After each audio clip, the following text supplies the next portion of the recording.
Hey everyone, welcome back to the All Things Private Practice podcast. I am joined today for a second time by Dr. Arielle Jordan, who is an LCPC trauma therapist, Army veteran, author, speaker, founder of Mindset Quality, a behavioral health practice dedicated to helping veterans, first responders, and purpose-driven professionals heal and lead with authenticity. Also the creator of Mission Redefine, a soulfully disruptive retreat and group therapy experience designed to restore joy, resilience, and meaning after trauma. As the author of Holding Space and United We Serve, United We Heal, Arielle blends EMDR, coaching, and lived experience to meet people where they are, from therapy rooms to retreat spaces and training stages. Her work is more than symptom relief. It's about redefining what healing and leadership looks like. How'd that feel to hear all that? I never really realized how much of a radio voice you have. And I'm like, that was pretty good. Thanks. I usually massively stumble over bios, so I'll give myself a round of applause for that. I love it. But on all seriousness, you came on, I think it was last year. I really have no concept of time anymore. And I told you this, and I wasn't like blowing smoke. I thought it was one of the best interviews we've had on this podcast over 200 episodes, and just appreciated your vulnerability and how you showed up and talked about some really hard stuff that you've experienced in your life. And now, fast forward, you've become a doctor. Congrats. Thank you. And you are doing some big things. So I know today you want to talk about redefining redefining resilience. Sorry. Mm-hmm. And tell us what that means and why that's important. Yeah, I think that when I think about redefining resilience, I'm not here to build a business that looks pretty on Instagram, but it feels like hell to run. So I'm, continuing to learn. I've already worn the uniform. I've buried people that were the closest to me. I have sat with clients in their darkest hours. So I'm not going to create that pressure, in my own company. So what I've learned is that what I build now has to heal me too. Because there's truth. As a Black woman, I don't get a break from systemic or subtle racism that keeps coming up. Yeah. And I was watching Dr. 𝗛𝗲𝗄. He wrote one of my psychology textbooks. And so I just kind of fell in love with him. But he calls it death by 1,000 cuts. And so those cuts follow you, in every room, military, mental health, entrepreneurship. And that's why I refuse to build a business that bleeds me out. I love that. Not what I'm trying to do, So that's what got me thinking about this topic. Yeah, that makes a ton of sense. And I think it's a really powerful message, especially when you frame it that way. Mm-hmm. So I think, when we talk about entrepreneurship, a lot of people have this misconception that it's just this beautifully glamorous process, and it's so exciting and exhilarating, and it's not hard. Right. And I think that is so disingenuous and misleading. And I particularly, and just for me, appreciate the creators and the personalities that are out there that are really authentically themselves and talking about the hardship. Yes. I think we cannot separate the two. No, absolutely not. I mean, I was thinking about my journey, I built because I didn't have a choice, right. Literally I went through all the shit, and there was no time off. There's no pause button. There's no safety net. So, I had to do that healing work and build at the same time. I didn't get to take time off. So right. That's where this was born, Yeah. I think that we have to stop waiting for ready. Sometimes building, is the only thing that keeps you standing. So some of us don't have an option to I gotta go take a, sabbatical or something like that. That wasn't an option for me. Sure. Yeah. You mentioned that in the last time you were on here, and just kind of what it was like to be in the military as a Black woman and the experiences you had, followed by a lot of grief and loss and a lot of struggle area. But the one thing that I think has impressed me about you from afar and just in general is like the ability to continue to just push forward no matter the circumstance. Yeah. Yeah, absolutely. And I feel like that's Wait, like, wait, wait. Let's pause. What was that reaction at first? Like, I was just thinking like that's a good thing and a bad thing. yeah, 100%, right? Because it's like Yeah. out of circumstance and context, it's like I didn't have a choice. And also in reality, it's like, but this also is exhausting, most likely, and has been really fucking hard. Right. And I know you get it because you talk about that in your content as well. Like we own it, but also sometimes it's hard. We have great days and then sometimes they're not so great. So Yep, for bo- sure. both exist. I was thinking about, like in private practice, you write your own or you become the unpaid intern in your business. Right. So that's not like I found myself going towards that. And I'm like, we're already carrying a lot of weight here. We need to have some boundaries here. And that's kind of how you stay in the fight.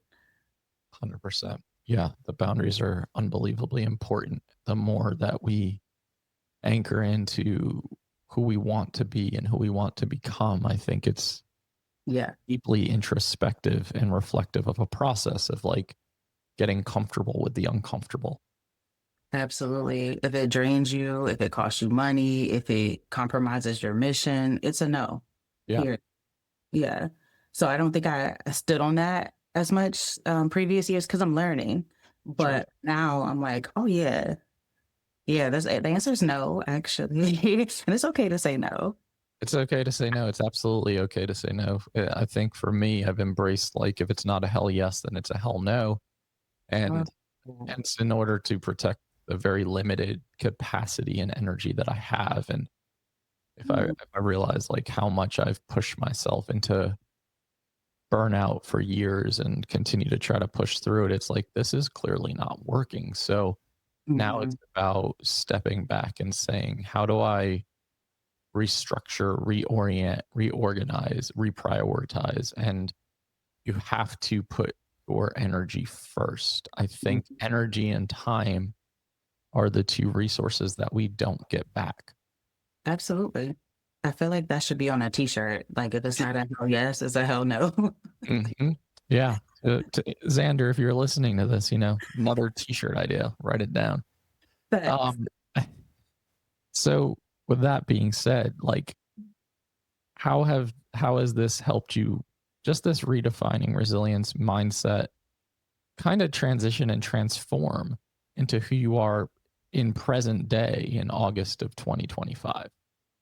yeah. So what you just talked about energy, and that's kind of where that came from. Like that's the exchange rate, right?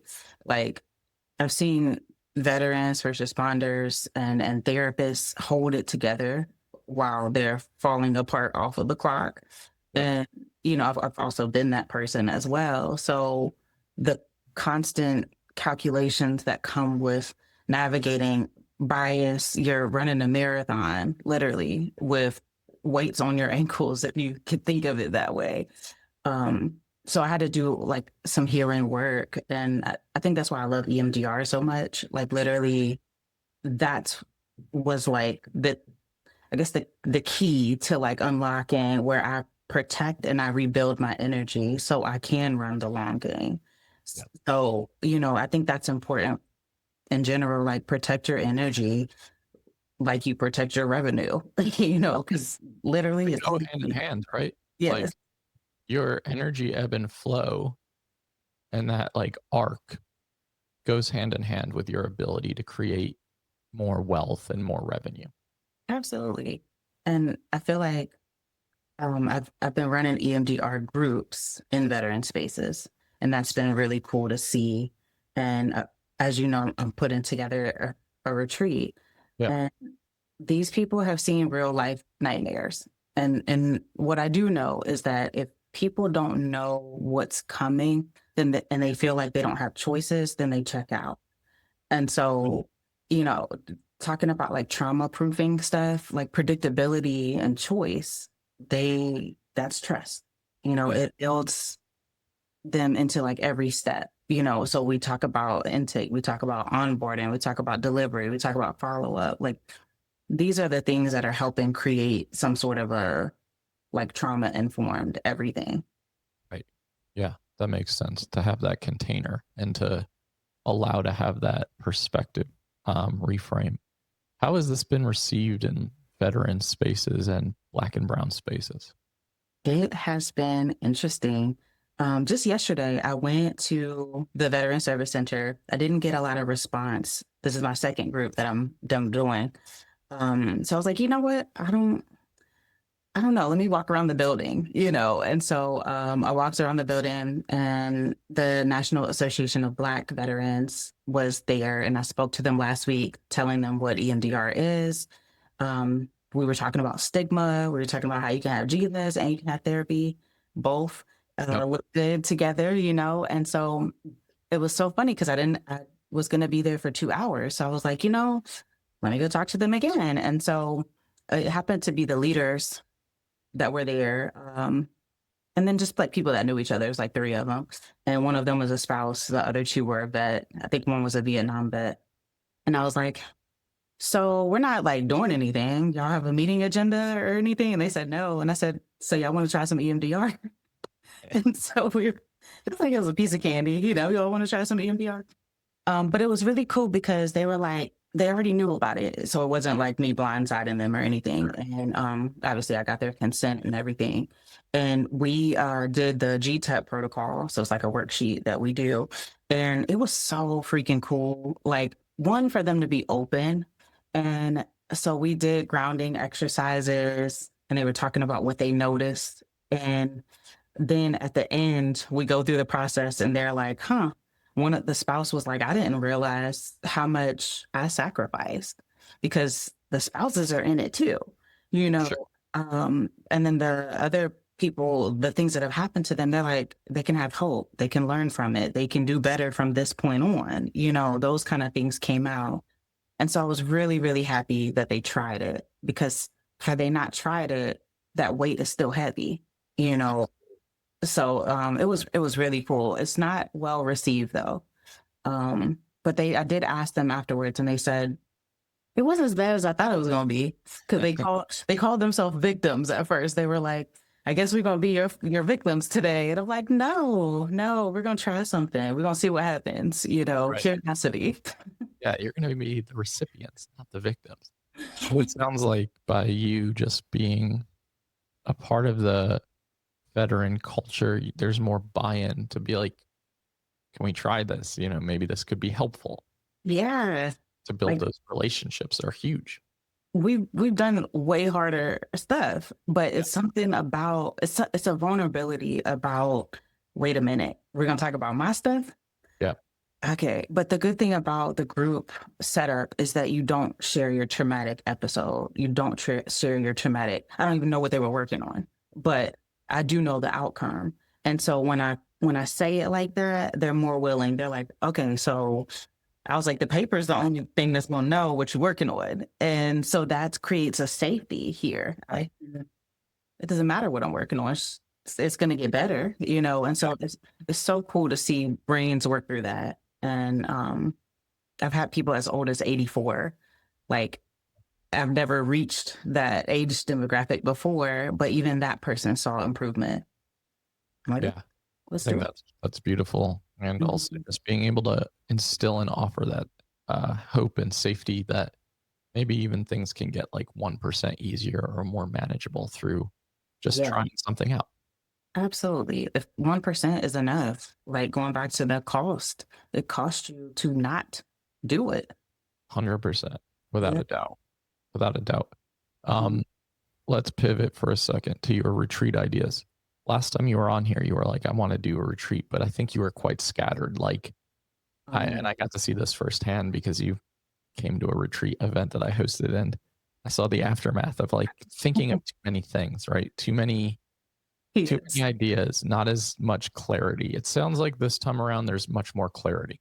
Absolutely. And it's so funny because I think you had made a joke. So which one of the 100 retreats are you? I was like, yeah, that's very valid, right? Yeah. this time, and I was going in so many different directions. I was like, do I do one for grieving moms? And I was like, no, I don't want it to be heavy. Yeah. So what I did come to is, I love EMDR. That's where we do the healing work. So for the retreat, let's do the living, because we have to live after loss. We have to live after trauma. How Yep. do we do that though? And so now I'm like, okay, so EMDR is the healing part. The retreat's going to be the living. We're going to have some fun. So that was like an actual moment for me. And so I was like, well, let me try to do a fundraiser and let's see if we can sponsor a couple veteran spots or Right. first responders Sure. spots as well. But so I put together a fundraiser and we're going to see how it goes. And if Sure. we get enough, we're going to help somebody that wants to go, that is like, how do I live again? Let me show you, you know? Yeah.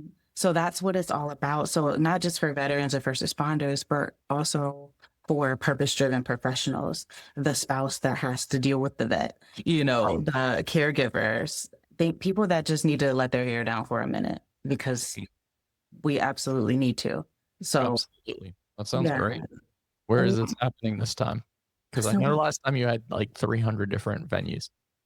I still do in the background. But what I landed on was San Juan, Puerto Rico, because I feel like that is the place where I want to like put my pen down. This is the first one, and it's going to be just a beautiful place on the beach. Yeah. Like, let's go hang out. And I've never been to Puerto Rico. Of course, I'm going to go and scout it out Sure. and, you know, see everything in person. But I think it's going to be good because of the blue water and just being on the beach. Yeah. That sounds very relaxing. So if you're listening and that sounds like something you'd be interested in, information will definitely be in the show notes for you to have access. And I don't know if you gave this to me, but if you have a link to like the fundraiser that you create, you know, send it my way so we can add that as well. So Yeah, that if you are listening and you're like, oh, I'm not a part of that community, but I'd love to donate to the cause, you know, because I think helping each other out, community healing is really what this is all about. absolutely. See Yeah. him behind you right now, jumping around like a He is, I guess, he's got this phone and he has to put it in different places of the yeah. house every day. So that's what he's doing. Hudson just finished his and passed out in the corner of my room, so I See, get a reprieve for 10 minutes. He won't eat it. He just strategically places it throughout the house. And Yeah. like I went to bed last night and I'm like, what the hell? And there was a bone under my pillow. Yeah. Well, it's a nice surprise. Yeah. Yeah. So as we get ready to wrap, what's final thoughts, final takeaways? You want to share some details about this event or any of your other work? I'd love for the audience to be able to hear that so that they can support you. Yeah. So I mean, that's my big project right now. And I think the topic came to mind because, like, if you keep pushing joy at the bottom of the list, then you're never going to get there. Right. So I want to do things that support that. You know, I want to be around people that think like that or are starting to think like that. I mean, it's a never ending learning process, but 100%. yeah, the reason I'm still here and still building and still learning, you know, I'm still learning how to make it stronger. And I think thankful that you've seen part of that journey too. Yeah, it's been cool to witness. You know, I'm always like rooting you on in the background. So, for your retreat, I know you have dates in mind. So share the date, share the details, whatever you want to share, and we'll include everything in the show notes too, so that everyone has access to this information. Absolutely. So it's going to be San Juan, January 29th to February 2nd. And I picked January 29th because that is the day that I lost my daughter. And I always take a pause during that time. So I'm like, let's take a pause with people for the purpose of we can live after loss. Like literally, I'm doing it with you, you know? And like I said, we're going to have fun. We're going to rest, but we're also going to have fun. There might be a zip line or two, you know, we have to have an adventure or something, but the purpose behind it is, you know, this retreat is bigger than me. But yeah, that's all of my stuff is in one place. I put bio.ariellenjordan.com. And that's, you can click it and it shows you everything that I'm doing. Our old podcast episode is on there. Yeah. Try to keep it simple. Cool. Well, we'll have that info in the show notes for those of you who are interested. And again, once you get me that link to your fundraiser, we'll add that too. Where can people find you on social media or anywhere else? Yeah, I'm on all of the social medias. All of the medias. All of the medias, but the bio.ariellenjordan will take you to anywhere you want to go. Perfect. Beautiful link because it takes you to TikTok, Instagram, Facebook, LinkedIn, all of it. Perfect. Well, thank you so much for coming on again and sharing some more of your story and your healing journey. And it's really amazing to watch and witness. I wish you nothing but success. So thanks for making the time. Thank you for having me again. It's always a pleasure. Yeah, you're welcome. To everyone listening to the All Things Private Practice podcast, new episodes are out on Saturdays on all major platforms and YouTube. You can like, download, subscribe, and share. Doubt yourself and do it anyway. And we will see you next week.